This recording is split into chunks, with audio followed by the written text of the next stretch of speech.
So I hope you guys enjoyed that little kind of tour around my track.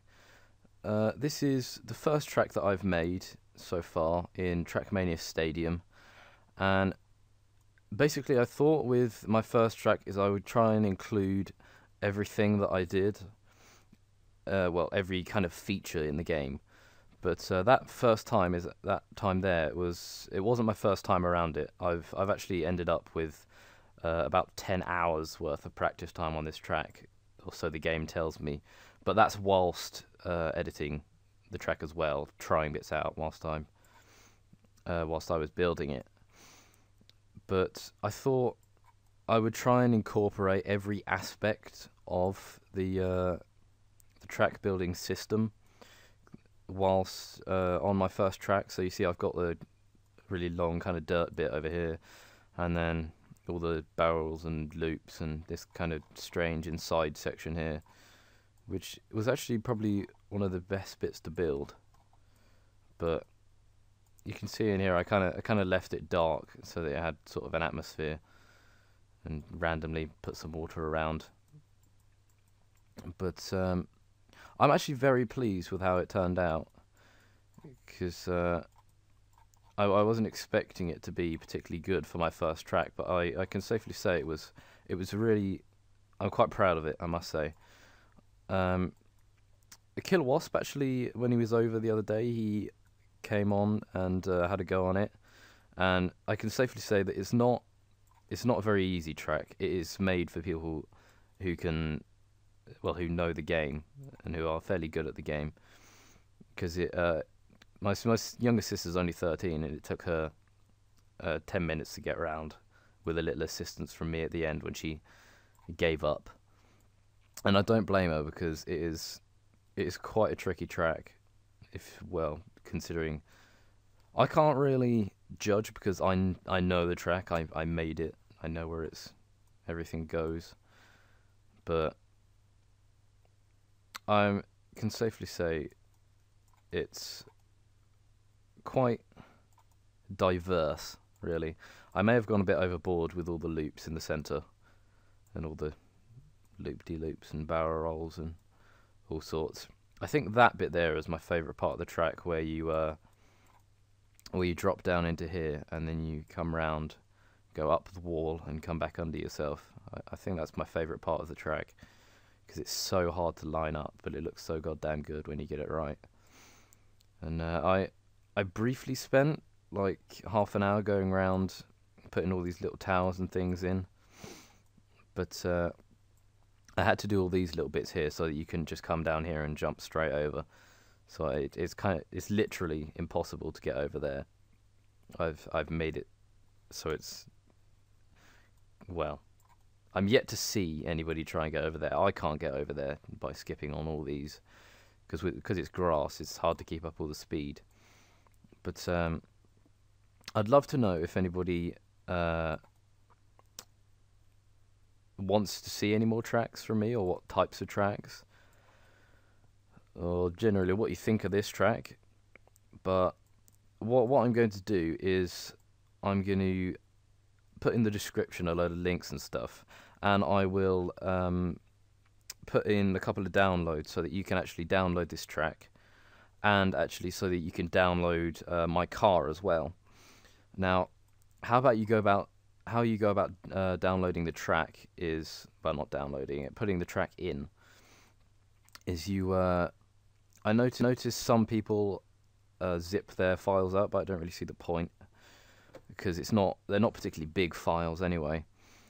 But what I have done is I'm probably going to do it through Mediafire, but let me get a Windows Explorer up. Here we go.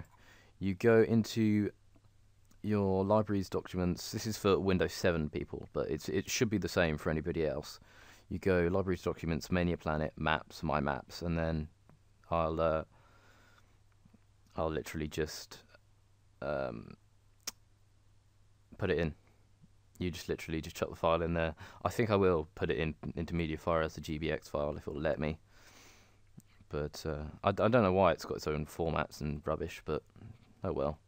It means that it's kind of unique, I suppose. But yeah, but from documents, it's pretty simple. Maps, my maps. But as for the cars, I'll put the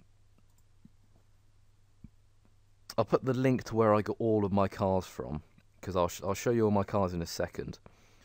But so far as my car, I think I'll put the download. I won't actually. I won't, because you can paint your car to make it look like mine, but the R8 that I have, you need locator files for the cars, because if I show you here,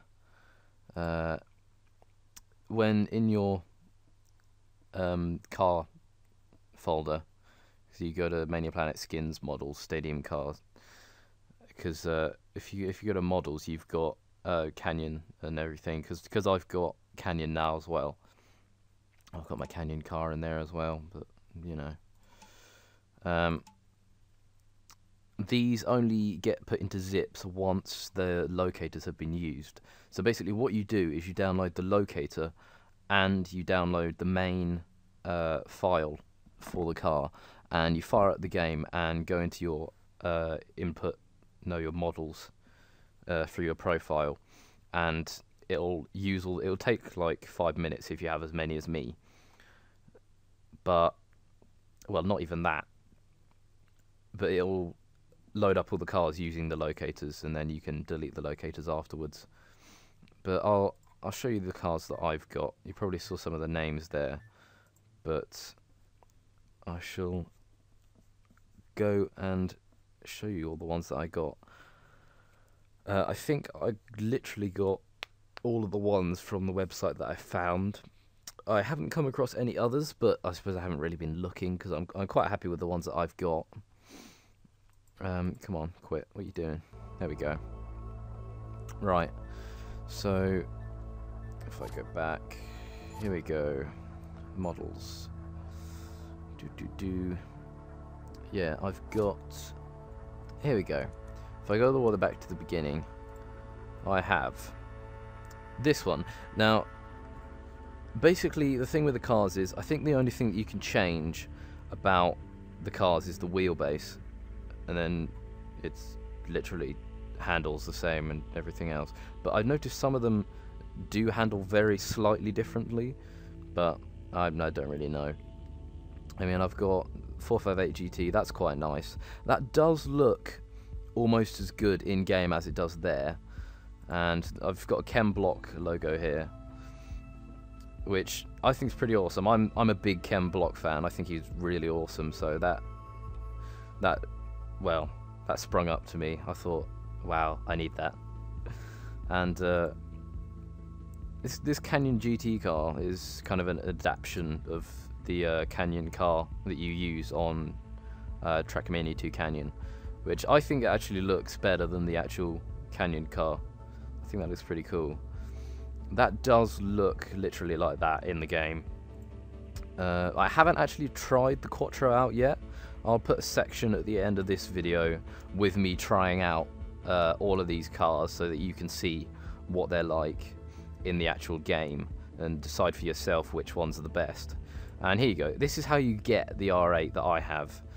And what I did was, I actually found that this R8 is the only one that you can paint. So I basically just went to the editors and painted it bright gold. But I think my favourite one out of them all is this one, the GT40 Mark 1. Now, some of the cars have damage. I haven't, like I say, I haven't tried them all, but I really like the damage on this, where it kind of warps the car really well. But this is definitely my favourite one out of all of them, mainly because I love the GT40 Mark 1 in the first place, but because it's a really nice, well-made model, and it looks literally like this in the game as well. And I haven't tried this kind of hot rod sedan thing in the game, so we'll have to see that. I have tried the F7, the FZ50 in game. Disappointingly, it doesn't look this good in the game, and some of the bits around the lights don't fit in properly. You can see some light glitches and things like that, but as far as the model goes, it is quite good. And the brilliant thing with the people that have made these cars is they put the templates for their cars in so that you can go into, like, say Paint or Photoshop, and you can actually put your own liveries on by yourself and put everything in and not actually have to use the in-game editor, which I actually think is really awesome. Now, I haven't tried the Hummer out either, so that will be another one to come later. I think that is actually a really good model, that, because there's a lot of detail inside with all the roll cage and everything, and I can't wait to see what that looks like in game. But now the Ajira here, that looks so awesome there, doesn't it? I was the most disappointed person in the world when I went in the game and found it does not look exactly like that. I was very, very disappointed. But as it goes, it is a pretty good model. You know, it handles quite well, and you know, you can't really ask for more, really. And I haven't tried this Super Impreza out, I must say. I was very tempted to use it, but I kind of got drawn to the other ones beforehand, so you'll see that one later. The same with this Ford Fiesta, which that's pretty awesome as well. And I don't see why I couldn't paint this Super GT, because it seems a bit bland to me as that by itself. But I guess the creator just put it out as something that you would have to design it your own skin for. But, you know, I haven't tried that one in game, but I've tried this in game. Now this is actually quite good in game. I think it's got the same wheelbase as the buggy, but it's got some pretty wacky exhaust designing at the back, and all the wheels and everything. There's quite nice. It's a very well put together model, and it all fits quite well. But of course I can't paint that one either. And then the final one is the GT86, which I've seen a couple of people using actually online. And I think that's actually, well, I would say it does look pretty much like that in game. Of course it's not the same refined quality with all the light and everything, but it does literally look like that. Just sort of slightly more rounded off so that the game can cope with it a bit better. And then of course it's got my other ones and all that. I will try actually putting the zip file for this car in a MediaFire download, and people can try it and see if it'll work without having to use a locator. But you know, so I'll leave you now with some music and stuff, taking a look at all these cars being driven around. And thank you very much for watching. Let me know what you think of my track, and if you would like to see any more TrackMania 2. I mean, I'm quite willing to do some Canyon videos and things like that. But thank you guys for watching, and I will see you next time.